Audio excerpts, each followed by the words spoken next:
Welcome to the Deep Dive, where we take your stack of sources and really dig in to pull out the most important nuggets of knowledge and insight. Yeah, think of it as a shortcut to being genuinely well-informed. Exactly. With some surprising facts, maybe a little humor, just enough to keep you hooked.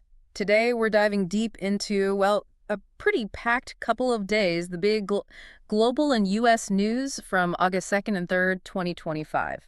You've given us a fascinating trail here. It covers everything from some pretty seismic political shifts right here at home Yeah. to humanitarian crises playing out, market volatility. And even a slightly bizarre viral hoax about the sky going dark. It's really a snapshot of a dynamic moment, isn't it? You see all these global forces kind of converging. Yeah. Our mission today really is to help you cut through all that noise, understand the core stuff, the key players. And what it might all mean, right? Get to what actually matters. Okay, let's unpack this. Let's jump straight into the headlines that are, well, shaking things up. We're starting right here at home. Some major tremors from the U.S. political and economic scene. And let's kick off with something that really hit the ground running. On August 2nd, former President Trump removed Erica McIntyre. Right, the Commissioner of the Bureau of Labor Statistics, the BLS. Exactly. And this came right after a routine adjustment to the June jobs numbers. They were revised down, what was it, 258,000 jobs? Yeah, based on new tax records, which, I mean, revisions happen. That's standard procedure. But firing the commissioner over it, that definitely raised some eyebrows. So what's the core concern here for, say, economists? Well, the critical thing is the accusation Trump made. He claimed McIntyre inflated the 2024 job growth figures specifically to favor Vice President Harris. Which experts pushed back on. Immediately. They, along with, standard statistical practice, contradicted that. They said the revision was just normal. The deeper issue, the insight here, is that when you start politicizing independent data agencies like BLS, Yeah. it's not just optics. It's more serious than that. Oh, yeah. It can fundamentally erode market trust. Policy credibility, too. I mean, if the numbers guiding the economy are seen as potentially manipulated. It affects everything. Investment decisions, planning. Exactly. It creates real uncertainty. Yes, that's a serious point about trusting official stats. And speaking of economic moves causing uncertainty, tariffs. Building on that August 1st deadline, the administration enacted these widespread tariffs, 10% to 50% against, well, dozens of nations, right? Yeah. Countries without finalized trade deals. You mentioned Taiwan, India, Lesotho. But even Canada faced a hefty 35% tariff on some exports. Right. And even where deals were secured, like with the EU, UK, Japan, the tariff levels were still elevated. So what's the bigger picture here? What's the strategic play, and maybe what are the less obvious consequences we should be watching? Well, look, U.S. Trade Rep Scott Bessent urged countries not to panic, emphasizing America's negotiation leverage. But these tariffs, rolled out so quickly and unilaterally, they sent shockwaves, real shockwaves, through global supply chains, currency markets. So it's not just about import prices going up for us. No, U.S. businesses and consumers will feel that through higher prices, more inflation, absolutely. Yeah. But the longer-term thing is how this potentially reshapes global alliances. How so? It kind of forces allies and maybe even adversaries to reconsider their economic dependence on the U.S.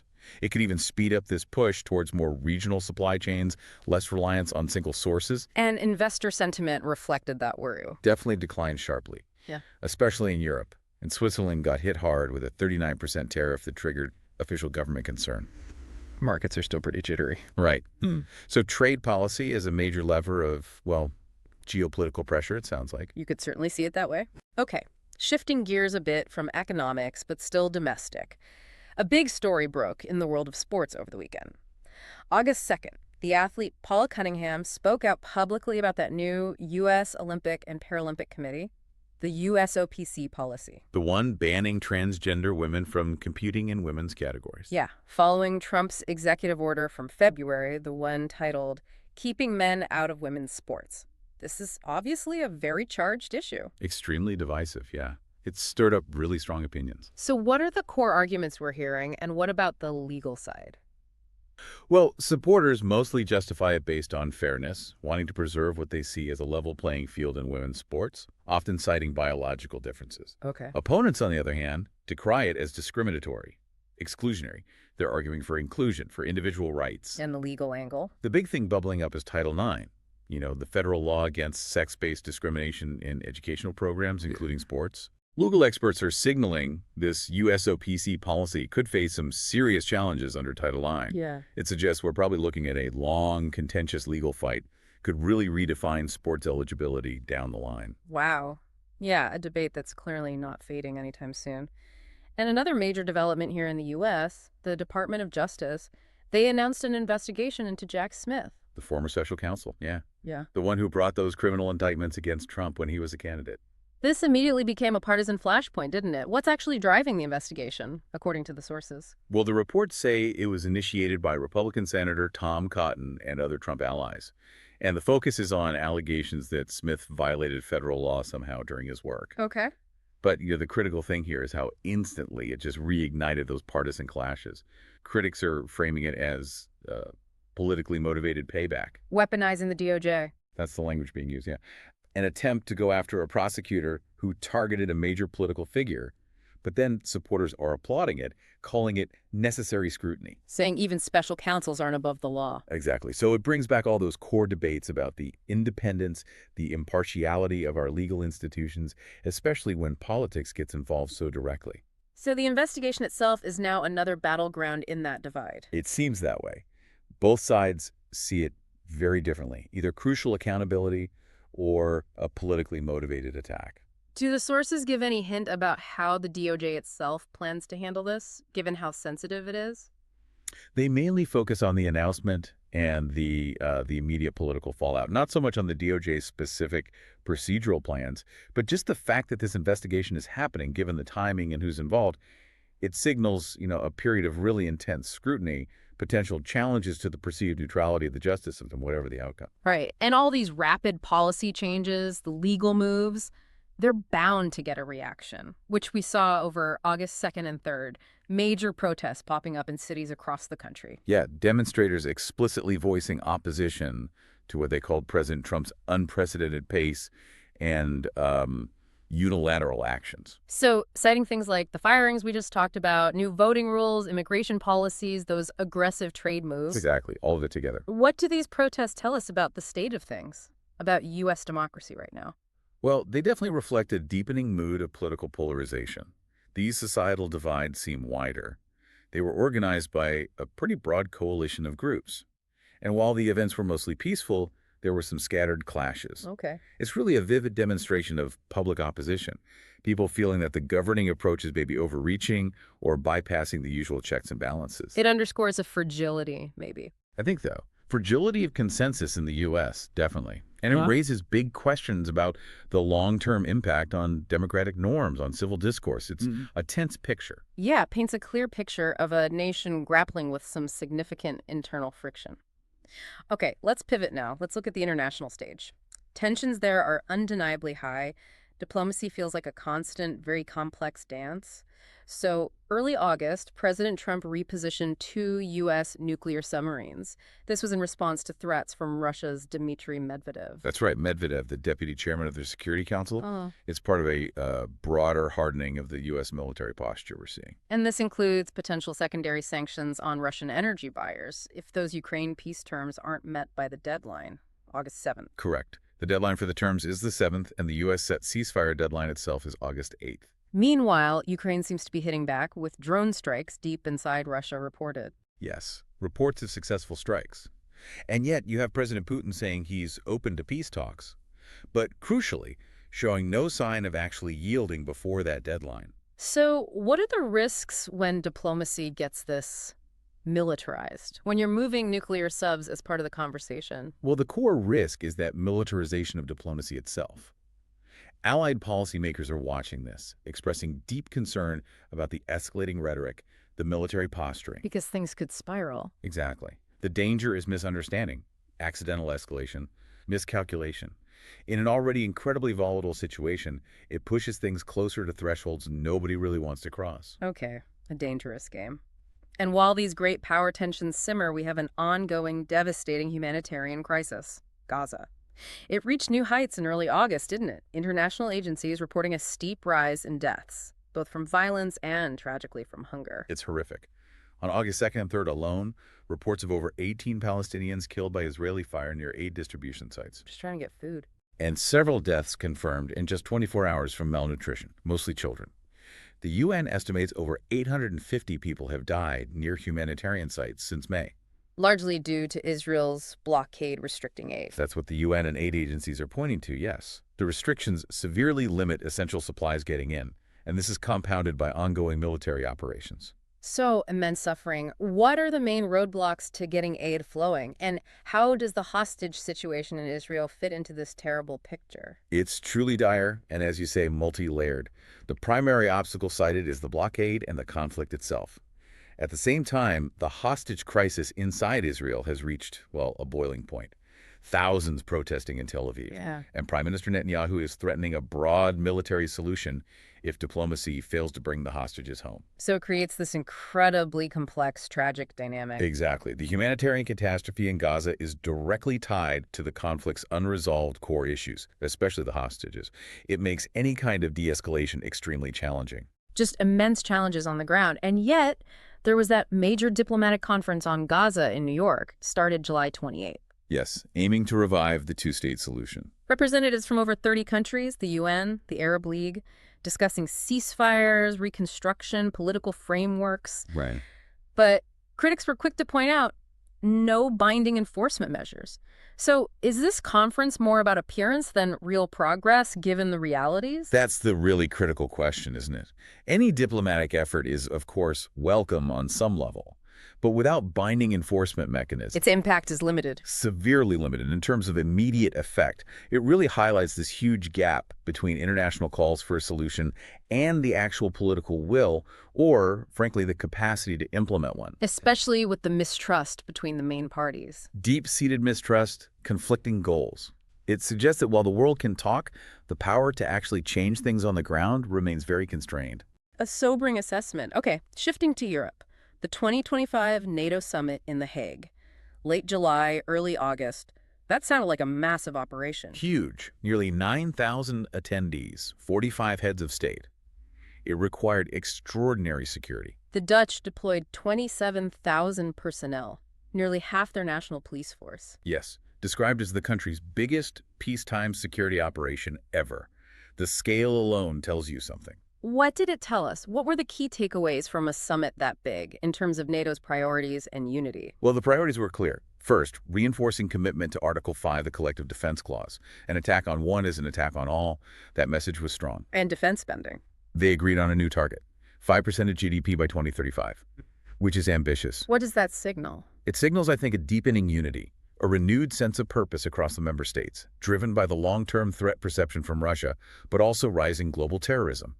The deeper insight is that after years of some people questioning its relevance, NATO is clearly reasserting itself, showing collective resolve, focusing on deterrence. Even with public scrutiny about civil liberties and all that security. Yes, that was a factor too, but the main message was one of renewed commitment and strength. A significant statement from the alliance then. Okay, let's look east now. Several big developments catching international attention, a complex picture. We had the U.S. and South Korea prepping for a crucial summit, but trade deal details still weren't resolved. Correct. Balancing security and economics there. And then Cambodia and Thailand started sensitive talks under a fragile ceasefire. And kind of bizarrely, Cambodia moved to nominate Donald Trump for a Nobel Peace Prize for his role in that ceasefire. Right, which is interesting given past trade issues. And meanwhile, fresh clashes in Syria. Yes, highlighting just how volatile those new peace efforts are. So what ties these seemingly separate events in Asia together? Is there a common thread? I think what connects them is this intricate web of shifting alliances, these unresolved conflicts, and the underlying economic dependencies that really define stability or instability in the region. The U.S.-South Korea summit shows that balancing act. Security versus economy. Cambodia's Nobel nomination. Maybe shows the opportunistic side of diplomacy, how leaders leverage things. Using international platforms. Exactly. And Syria is just a stark reminder of enduring volatility, how fragile peace really is. It's a region where, every action has multiple, often unpredictable ripple effects. Definitely a complex landscape. It seems global tensions are really a dominant theme right now. Unavoidably so. All right, let's shift gears again. Let's talk global economy. The past weekend saw some pretty significant moves, things that will affect markets and probably your wallet. So August 3rd, OPEC plus cut That's the big group of oil producers, Saudi Arabia, Russia included. They announced they'd raise oil output in September. Yeah, by 547,000 barrels per day, ending those voluntary production cuts they had in place. Why now? What's driving that decision? Well, a few things. Global economic activity has been pretty steady. Oil inventories are low. And then there's that concern about potential U.S. sanctions on Russian energy buyers if the Ukraine peace terms aren't met. Ah, okay. So trying to preempt a supply shock. Possibly. Or at least stabilize prices. Brent crude was hovering near $70 a barrel, despite those supply concerns. So this extra supply should ease pressure on fuel prices a bit. Good news for drivers, maybe. Potentially. But, energy markets are still really sensitive. Analysts are warning OPEC Plus could easily reverse this if things change quickly. It highlights just how uncertain things remain with global energy supply and demand, especially with geopolitics in the mix. Right, so a bit of relief, but keep watching. Okay, related to the economy, August 4th, U.S. markets jumped up sharply. They did. Rebounded after some weak data came out. June, durable goods, softer jobs figures. And traders immediately started betting on a Fed rate cut. Heavily. Pricing in an 87.5% probability of a Federal Reserve rate cut in September. And the Bank of England also signaled a potential cut, maybe 25 basis points. So what are the central banks trying to do here? It sounds like a tricky balancing act. It really is a delicate balancing act. They're trying to support fragile economic demand, maybe head off a recession. Without letting inflation take off again. Exactly. The weak data suggests maybe their previous rate hikes did their job cooling inflation, but now they might be stifling growth too much. So the market thinks a pivot is coming. The high probability suggests strong expectations for easing, yeah. The risk, of course, is cutting too soon and inflation bounces back, or waiting too long and the economy slides into a deeper downturn. It's a huge decision. Crucial. This policy pivot, if it fully materializes, could really reshape global bond markets, capital flows for the rest of the year. Big implications. Definitely something that could ripple through retirement accounts and investments. Okay, across the pond now. The UK, August 4th, their Supreme Court made a ruling that significantly cut the liabilities for lenders in that car finance mis-selling scandal. Yes, a major cut. Compensation estimates for lenders like Lloyd's dropped dramatically, from around $44 billion down to somewhere between £9 and $18 billion. Wow, that's a massive difference. What are the broader implications of that ruling? For the industry, but also for consumers. Well, it tilted heavily in favor of the lenders, obviously. Reduced their expected payouts massively, relieved a lot of financial pressure. You saw their shares soar as a result. But the broader implication is pretty contentious. Consumer groups slam the decision. They argue it diminishes accountability for what they see as predatory practices. And leaves customers short change. Right. Leaves many without adequate redress. It really raises an important question about regulatory oversight and consumer protection in finance. Does this ruling set a precedent? Does it embolden lenders or maybe weaken consumer safeguards going forward? Yeah, powerful question about accountability there. Okay, finally in the corporate world, Tesla. Their board approved a fresh stock award for Elon Musk, around $30 billion. That's right. This came after that Delaware court threw out his original $56 billion package. And despite some previous backlash tied to his political endorsements and things, Tesla stock actually went up after this new award. It did, which is interesting. What does this whole saga tell us about executive pay and corporate governance these days? Well, it really highlights how complex and often controversial executive pay is, especially for these super high-profile CEOs like Musk. The board clearly framed it as a crucial retention strategy, keeping Musk focused on Tesla. But critics jumped on the size of it. Immediately, questioning the sheer scale, especially amid broader economic uncertainty, and corporate governance experts. They're flagging those lingering concerns about board independence, about executive accountability. So why did the stock rise? It suggests that for many investors at least, confidence in Musk's leadership and his value to Tesla outweighs those governance concerns. But it definitely keeps that debate about what's fair and responsible executive compensation very much alive. Definitely raises some eyebrows, that figure.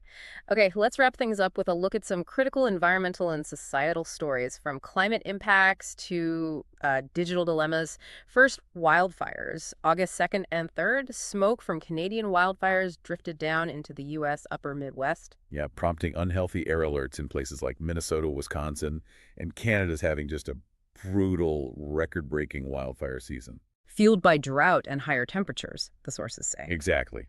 Years of drought, increased temperatures. What does this cross-border smoke really tell us? about the wider effects of these climate-driven events. It's a really stark reminder, isn't it? How these events have impacts far beyond where they start. Wildfire smoke doesn't respect borders. And it wasn't just Canada. Catastrophic wildfires also erupted across several states in the American West, leading to widespread evacuations. So these aren't just isolated incidents. No, they highlight this escalating climate-driven fire risk, and the cross-border health impacts are significant. It's prompting urgent calls for, well, better land management, but more broadly, for much faster action on climate change. This is becoming the new normal, unfortunately. Yeah, a worrying trend. And sadly, wildfires weren't the only extreme weather disaster making headlines. Texas, back in early July, 4th to 7th, Central Texas, had those catastrophic floods, record rainfall. Just devastating. At least 145 people died, many still missing, infrastructure just wiped out. The human cost is staggering. What lessons are being drawn from a disaster on that scale? By planners, by scientists? Well, it highlights a really harsh truth. Our existing infrastructure in many places just isn't built for these intensifying weather patterns. It's outmatched. Increasingly, yes. The scale of Texas floods triggered federal disaster aid, of course. But planners and climate scientists are looking at this closely. They're calling for fundamental shifts in how we approach flood resilience, how we design infrastructure, emphasizing the urgent need to adapt our cities, our systems, for an era of more frequent, more intense extreme weather. It's a massive wake-up call for proactive adaptation. A truly terrible event with big lessons. Okay, on a slightly less concerning weather note, maybe, Tropical Storm Dexter formed? Yes, August 3rd, the fourth named storm of the 2025 Atlantic season. But its projected track takes it away from the U.S. coastline. That's the current forecast, yes. So the immediate risk seems limited. So what's the key takeaway then? Well, meteorologists are using it as a reminder. We are firmly in an active hurricane season. Tracks can shift unpredictably. So even a storm tracking away serves as a prompt for ongoing vigilance and preparedness. The Atlantic is busy this year. Good reminder. Okay, speaking of things spreading rapidly, a very different kind of story. That viral claim on August 2nd, the one saying a total solar eclipse was going to plunge the entire planet into 6 minutes of darkness. Ah, yes, that one spread like wildfire, didn't it? Sensational, but completely false, of course. NASA debunked it quickly. And the astronomers, yeah, they clarified that a total solar eclipse only affects a very narrow path on Earth, not the whole planet at once. What does this tell us about misinformation today, especially science misinformation? It's a really powerful illustration, isn't it? How easily misinformation, especially something dramatic like that, can spread online. It fuels public anxiety, confusion. It really serves as a crucial teachable moment. Underscores how important it is to check sources, consult reliable scientific information, and just generally promote digital literacy to fight against this stuff. Always check your sources. Good advice. Okay, moving to another critical humanitarian story, the Gulf of Aden. A terrible disaster there. At least 68 African migrants dead, 74 missing after their boat capsized off Yemen. Just awful. And the latest in a series of deadly incidents involving migrants, often from Ethiopia and Somalia, trying to make that journey. What makes those routes through Yemen so incredibly dangerous? Well, several factors. The ongoing conflict in Yemen itself, the presence of ruthless smuggling networks exploiting desperate people, and then the inherently perilous sea journey in often unseaworthy boats. It highlights the desperation. Immense desperation driving them to take these extreme risks, and at the same time you have countries like the UK announcing tougher penalties like 5 years in jail for people advertising smuggling services on social media. Trying to deter the criminals. That's the stated aim. But it sparks this critical debate, are policies like that effective against organized crime? Or do they risk further criminalizing the desperate migrants themselves, pushing them into even more dangerous hidden channels? It's a really tough challenge, ethically and practically. Yeah, a heartbreaking situation with no easy answers. People caught between conflict, smugglers, and harsh policies. And sticking with digital issues, but closer to home for many. A major data breach. August 2nd. A popular women's dating and advice app got hit. Yeah, a substantial breach. Hackers apparently accessed a whole trove of sensitive personal data. Like what kind of data? Driver's licenses, photos, even private messages between users. It exposed some critical flaws in their security, clearly. That's really bad. What does a breach like that signify about online privacy overall? Well, sadly, it feels almost symptomatic of larger systemic issues with online platforms and data security. When data that personal licenses, private chats can be compromised, It highlights just how vulnerable our information can be online. Makes you think twice about what you share. Absolutely. It underscores the urgent need for stronger regulations, more transparency from companies about how they handle our data. And for users, yeah, it's a stark reminder of the privacy risks involved. It definitely amplifies those concerns about digital safety and the responsibilities of these platforms. A serious breach with potentially serious consequences for users. Okay, let's end on a high note, though. Science and innovation. SpaceX had a successful mission. They did. A shining moment for commercial spaceflight. SpaceX successfully delivered 4 astronauts safely to the International Space Station on August 2nd. And it was fast, too, just 15 hours after takeoff. Remarkably fast docking, yeah. What does this mission really signify for space exploration, and particularly the role of private companies like SpaceX? Well, it really underscores the growing reliability and, frankly, the indisputable importance of private industry now in global space exploration. It's not just NASA anymore. No, companies like SpaceX are key players, driving innovation, providing regular access to orbit. And what's also fascinating here is that it reflects continued international cooperation up there on the ISS, even while things are so tense down here geopolitically. That's a good point. It really is. It's a testament to human ingenuity, collaboration, and achievement praised worldwide, even with all the inherent risks and high costs of space travel. A positive development to end on. Okay, so we've covered a lot. What does this all mean for you, our well-informed learner? Well, we've definitely navigated a complex landscape today. From, questions about the integrity of economic data right here. To escalating global conflicts, the very real impacts of climate change hitting home. And the pervasive influence of digital information, both good and bad. Mm-hmm. The big theme that jumps out, it's all interconnected, isn't it? It really is. Political actions impacting scientific integrity, climate events driving humanitarian crises, digital misinformation spreading like wildfire and affecting trust. Exactly. It's all linked. So as we wrap up this deep dive, here's something to think about. In a world where all these forces are so deeply intertwined, how do we as informed individuals do more than just discern truth? How do we maybe actively contribute to a more stable, more resilient global future? What stands out most to you from today's news, and what are you curious to explore next?